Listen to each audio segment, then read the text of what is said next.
Hi అండి, welcome back to our channel Sandhya Telugu vlogs. ఈ రోజైతే బెండకాయ సూప్ని ఈజీగా అండ్ టేస్టీగా ఎలా చేసుకోవాలో అయితే ఈ వీడియోలో అయితే చూపించాను.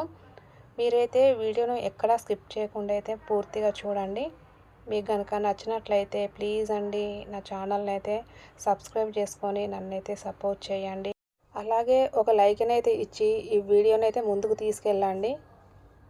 ఇలా కనుక బెండకాయ సూప్ను చేశారంటే పిల్లలు కూడా చాలా ఇష్టంగా తింటారు. ఇంకా లేట్ చేయకుండా అయితే కర్రీ ప్రాసెస్లోకి అయితే వెళ్దాము. ఒక పావు కేజీ బెండకాయలను తీసుకొని వాటిని అయితే మంచిగా వాష్ చేసుకొని ఇలా చిన్న చిన్న పీసెస్ లాగా అయితే కట్ చేసుకోవాలి. బెండకాయలతో పాటు కూడా ఒక చిన్న టమాటో కూడా చిన్న చిన్న పీసెస్ లాగా అయితే కట్ చేసుకోవాలి. ఇప్పుడు ఒక ప్యాన్ పెట్టుకొని కొంచెం ఆయిల్ అయితే వేసుకొని ఆయిల్ హీట్ అయిన తర్వాత ఆవాలు జీలకర్ర అయితే వేసుకోవాలి. దాంట్లోకే సన్నగా కట్ చేసుకున్న పచ్చిమిర్చి ఆనియన్స్ కూడా వేసుకోవాలి. ఈ ఆనియన్స్ పచ్చిమిర్చి మరీ ఫ్రై కావాల్సినంత అవసరం లేదు.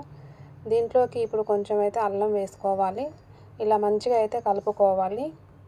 ఇప్పుడు దీంట్లోకి ఒక 4-5 ఎల్లిపాయలను కూడా వేసుకోవాలి.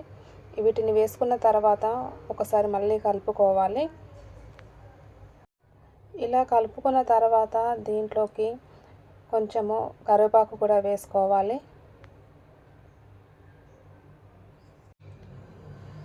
కరివేపాకు వేసుకున్న తర్వాత కొంచెము దీంట్లోకి పసుపు కూడా వేసుకోవాలి. వీటిని అన్నింటిని మంచిగా అయితే కలుపుకోవాలి.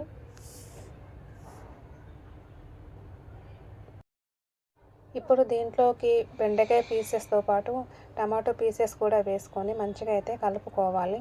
గరం మసాలాను ఏ విధంగా ప్రిపేర్ చేసుకోవాలో ఒక షార్ట్ వీడియో అయితే పోస్ట్ చేశాను. దాని లింకును ఛానల్ నేమ్ కింద ఇస్తాను, ఒకసారి అయితే చెక్ చేయండి. ఇప్పుడు దీంట్లోకి మన టేస్ట్కు సరిపోయేంత అయితే సాల్ట్ అయితే వేసుకోవాలి. అలాగే కొంచెం కారం కూడా వేసుకోవాలి.